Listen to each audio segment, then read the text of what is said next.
आज का टॉपिक है हमारा थियोसिडाइटस का इतिहास और हेरोडोटस का इतिहास क्या है। इन दोनों के इतिहास को जानने से अच्छा है पहले हम लोग ये जान लेते हैं कि इतिहास क्या है।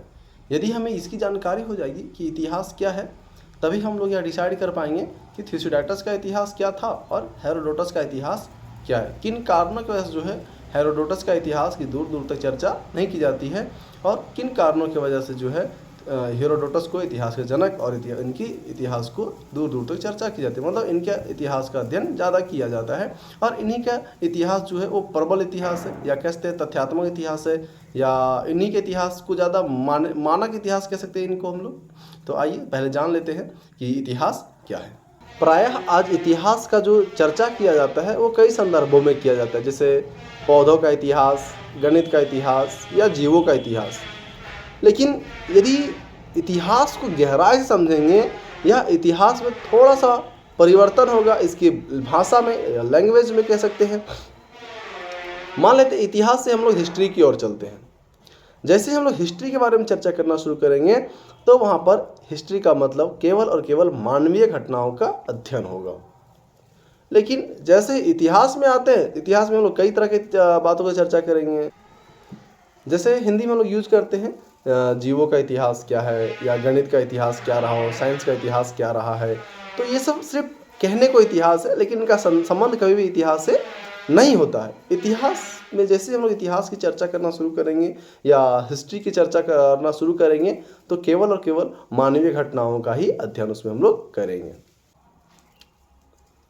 इतिहास में केवल और केवल मानवीय घटनाओं का चर्चा किया जाता है। जैसे मान लेते हैं कि समुदाय ने कहीं पर कोई कार्य किया या अपनी सभ्यता को विकसित किया या अपनी परंपरा रीति रिवाजों को अपने समाज का डेवलपमेंट किया और कुछ न उनका वो विलुप्त हो जाते हैं।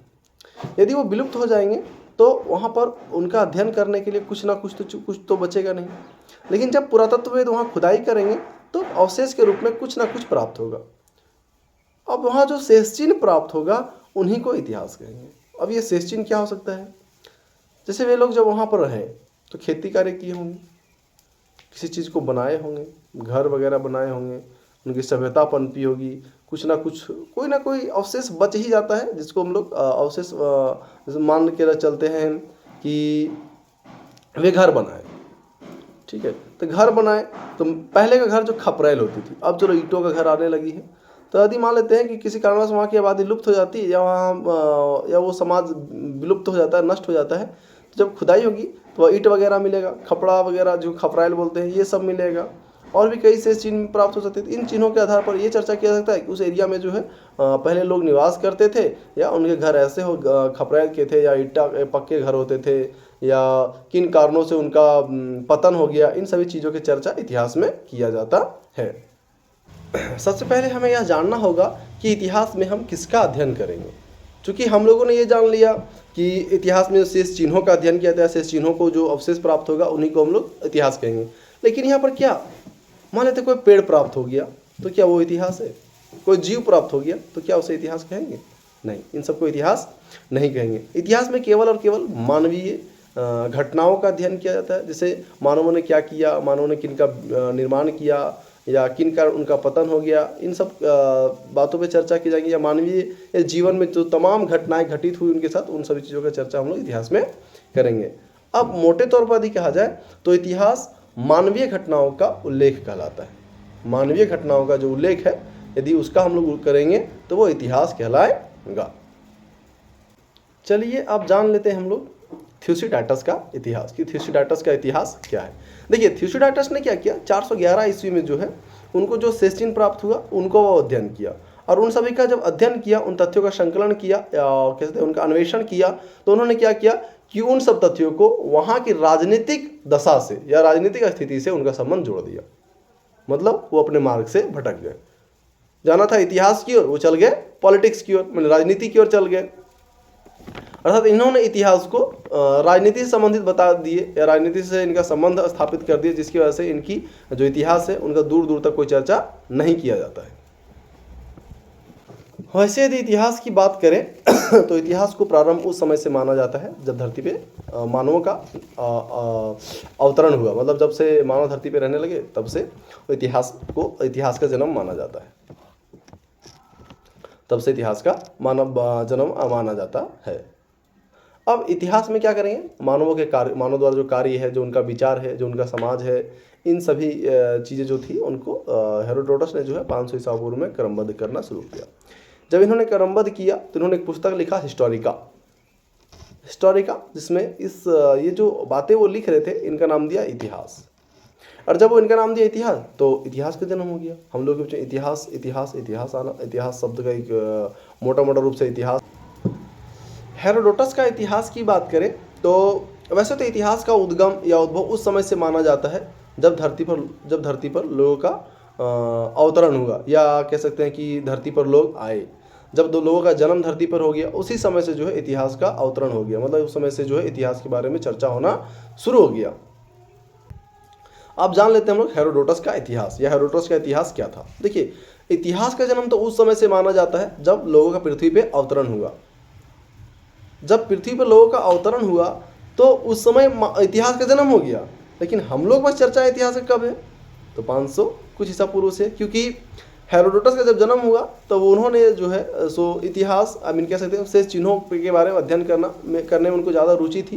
तो उनका अध्ययन करना जब वो शुरू किए, अध्ययन करते करते जो है उन जो भी तथ्य उनको, जो अवशेष उनको प्राप्त हुए, जो तथ्य उनको प्राप्त हुए, उन सभी को एक पुस्तक में लिखते चले गए, जिनका नाम उन्होंने हिस्टोरिका दिया। इस हिस्टोरिका में ही जो है ये जो बातें चर्चा कर रहे थे ना, उनका नामकरण वो इतिहास किए। जब उनका नामकरण इतिहास किए तो जब ये प्रकाशित हुआ, लोगों के बीच में आया, तो उसी नाम से प्रचलित हुआ। इतिहास तो लोगों के बीच में जो है वो इतिहास के रूप में आ गया। इस तरह से इतिहास का जन्मदाता हेरोडोटस को मान लिया गया। अब क्या है, उन विषयों में जब वो खोज किए, उनके खोजों के अनुसार वो लिखे, तो भाई उसमें वर्णन किसका होगा, क्या चीज़ का वर्णन किया होगा? क्या जीवों का इतिहास लिखा होगा? नहीं। गणित का इतिहास लिखा होगा? नहीं। पशु पक्षियों का इतिहास लिखा होगा? नहीं। तो आखिर उसमें किनका चर्चा किया गया? तो उन जो हिस्टोरिका नामक पुस्तक लिखे या इतिहास लिखे, उसमें केवल और केवल मानवीय घटनाओं का उल्लेख किया, या उसको कह सकते हैं वो जो मानवीय घटनाएं के बारे में जो लिखा उनको वो इतिहास का नाम दे दिया। जब इसका इतिहास का नाम दिया तो आगे चल के फिर ये इतिहास ही कहा गया।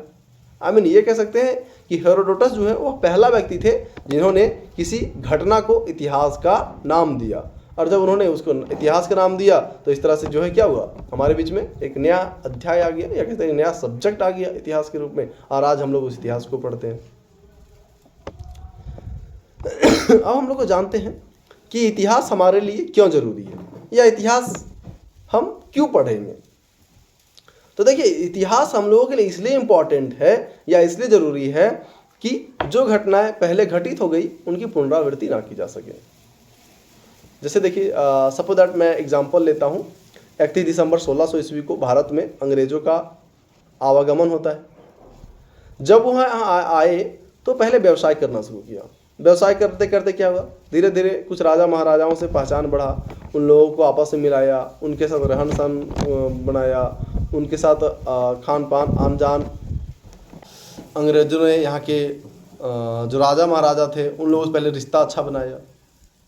फिर क्या किया, उन्हीं राजाओं को अपने अधीन कर लिया, उनके स्वामित्व पर अपना कब्जा कर लिया, या कह सकते हैं कि उन राजाओं को पहले गुलाम बना लिया।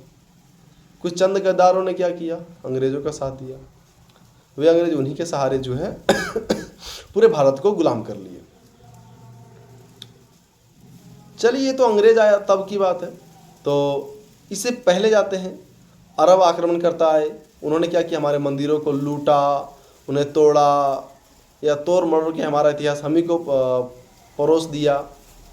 इन सभी बातों की गलती को पुनः ना दोहराया जाए, या इन सारी गलतियों को पुनः नहीं दोहराया जाए, इसीलिए हमारे लिए इतिहास ज़्यादा ज़रूरी है। अब मान लेते हैं कि इतिहास ज़रूरी है, चलो इन सारी बातों को भुला जाते हैं। तो हर कोई ये जानना चाहता है कि हमारा विकास कैसे हुआ, हम बने कैसे, हमारा उत्पत्ति कैसे हुआ, या हमारा पूर्वज कौन थे, या हमारे पूर्वज आए कैसे। इस संदर्भ में भी जानकारी प्राप्त करना है तो हमें इतिहास पढ़ना ही पड़ेगा, क्योंकि हमारे पूर्वज कैसे थे, नहीं थे, क्या करते थे, क्या खाते थे, क्या पहनते थे, ये भी तो हमारे लिए दिलचस्पी की बात है। जैसे कभी कभी माइंड में ख्याल आता हो हमारे दादाजी कैसे रहते होंगे, या किस तरह खाते पीते होंगे, कैसे खेती बाड़ी करते होंगे। तो इन सभी चीज़ों का यदि हम जानना चाहेंगे तो हमें इतिहास की ओर आना होगा, इसलिए इतिहास हमारे लिए ज़्यादा जरूरी है। और तो और इतिहास सबसे ज़्यादा इम्पोर्टेंट इसलिए हो जाता है क्योंकि हमें अपनी गलतियों की पुनरावृत्ति ना करें, इस बात का याद भी हमें इतिहास ही दिलाता है। यदि हम उन्हीं गलतियों को पुनः कर रहे हैं तो हमारे लिए समझिए फिर उसी तरह पतन होगा जिस तरह उस समाज का पतन हुआ था।